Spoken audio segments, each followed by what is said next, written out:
接下来方程老师要讲解的叫做重复组合。那重复组合在这边用很多，那也比较观念比较复杂一点，同学要注意听。好，这个他说啊，将 n 种不同的物件，那每一件呢最少是 k 件，那总共选 k 个，那总共这样有几种选法？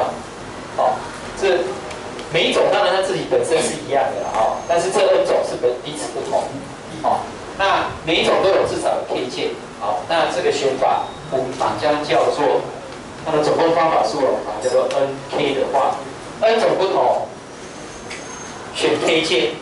举一个例子好了，比如说有4种冰啊，芒果冰啊，有草莓冰啊，有柠檬冰啊，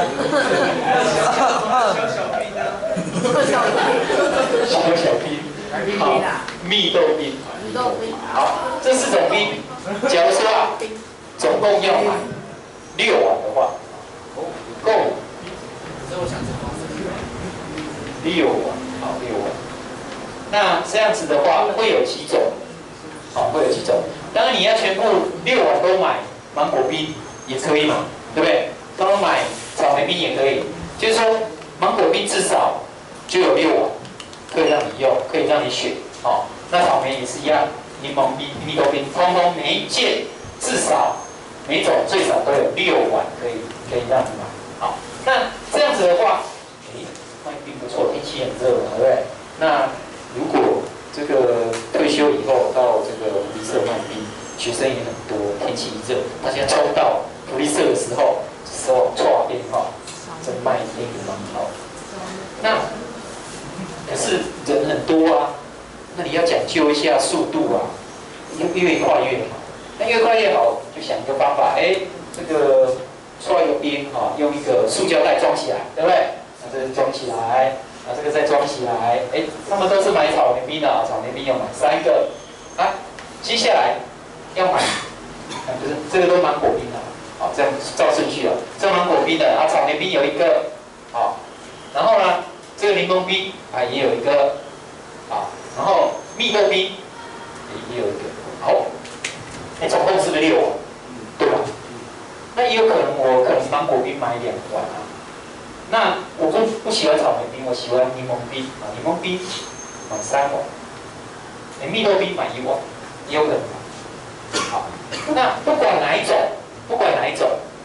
你就这个草莓，这个我只要把它塑胶袋装好了，然后用筷子把它合起来，我就很容易知道我刚才这个刨冰里面装的是什么。这第一个呢就是草莓冰嘛，这没有就是草莓冰，不，第一个是芒果冰，再来是草莓冰没有，再来是柠檬冰，再来是蜜豆冰。然后我这样看我就马上知道了，我不会弄错嘛，不用再贴标签说这个是要写什么哪种冰，时间有限，时间就是金钱。好，那所以你会发现每一种这样的排列就刚好有一种买法，那每一种买法也会对应到这样的一种排列。比如说你想吃的是柠檬有3个，蜜豆没有，好，草莓2个1个，这样应该怎么画？圆圈再来，好1个筷子对不对？再来圈圈2个，再来1杠，再来圈，对不对？再来可以1杠，后面没有，这样就表示说芒果1个，草莓2个，柠檬3个，然后蜜豆冰没有，就很清楚。如果你这个没有放的话，你到底是从前面算还是后面算还是怎么样，可能会搞混。但是你放了以后，你就会非常清楚说，这个就是第一个的，再来，好，按照顺序都不会弄错。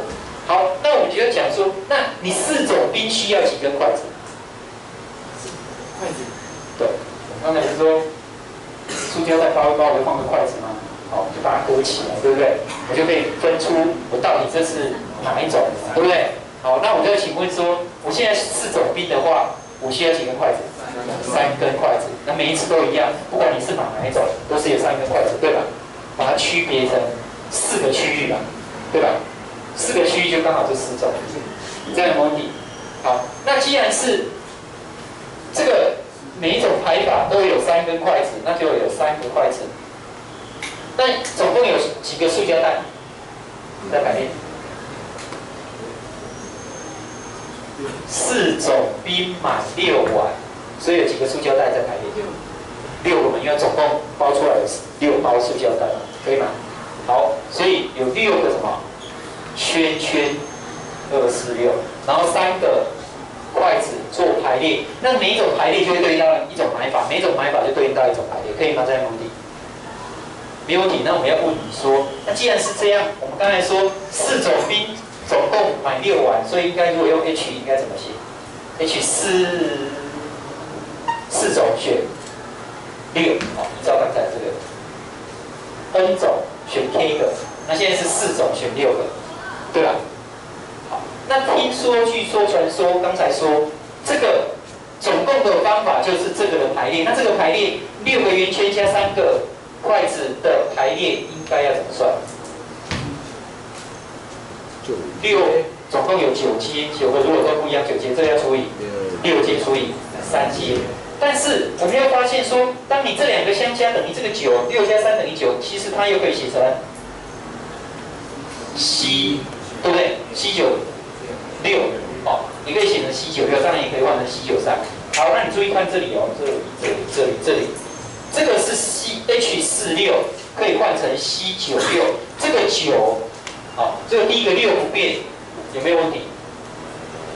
没有啊，这个6是什么？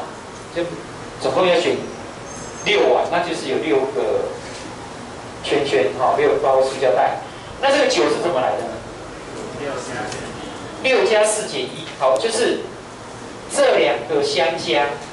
那这2个相加，我们说3是怎么来的？3其实是这个有4种，它就需要3根筷子。如果有6种冰，需要几根筷子？5根嘛，哈，因为5根筷子可以隔出6个区域，那每一种冰就刚好1个，这样可以吗？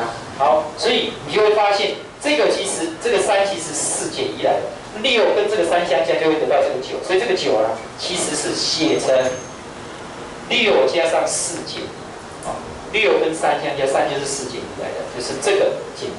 所以上面是什么呢？上面就是这2个相加再减1，可以吗？这个没问题。所以好，再讲一次哦，因为它会有4种不同的选6个的话，它会有6个圆圈，6个圆圈，所以这里会有6个圆圈，所以这是6个圆圈。然后这4种就需要3根筷子把它隔开，就是4减1。然后这2个合起来就是它，所以这2个相加就是6加上4减1，6加上6就是这里，那这个3就是这个减1，所以它加它减1，所以就把这2个相加减1，就会在上面，这个就照抄，这样可以吗？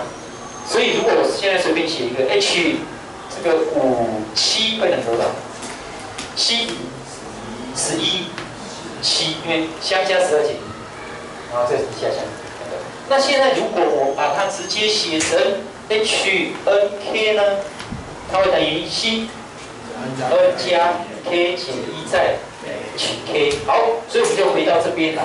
那这边呢，就告诉我们说 N 种不同的物件，选 K 键的话，那它就是 HNK。那我们刚才说它的答案就可以用 C 的 N 加 K 减1，然后再取 K， 可以吗？那我们利用同步排列也可以知道说，它其实这个就是上面就是 N 加 K 减1这么多阶层除以 K 阶，然后再它减掉它 K 消掉就剩下 N 减1阶层。好，它也可以用这个不用管它了，因为这个你会算 C 就会算。好，再来第二个，这个好了。就是说 x1 加到 xn 等于 k， 那这个 x1 到 xn 它是非负整数，什么叫非负整数啊？可以是零，可以是正的。刚才这些你选的物件要选 k 键的时候，每一种是不是你也可以是选零键，也可以是选正整数，但是不能选负的吧？是不是跟这个一样？那我们来看看这个，把它列成方程式可以怎么写？假如说这有 n 种，第一种选 x y 个，第二种选 x 2个，第二种选 x n 个，那总共选了几个？总共选了几件 k 键，所以这个加起来要等于 k。那这个 x1到 xn 我们刚刚讲它是什么数？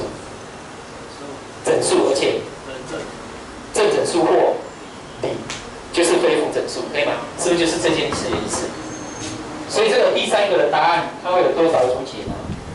也是 h n k， 可以吗 ？n 种相加等于 k， 那么你 n 个变数，那每一个选出来加起来刚好是 k 的，可以哦。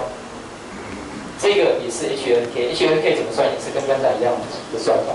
好，再来我们看到第二小题，第二个呢，他说将 k 个相同的东西分给 n 个人，总共有几种分法 ？n 个人嘛，第一个人可能得到几件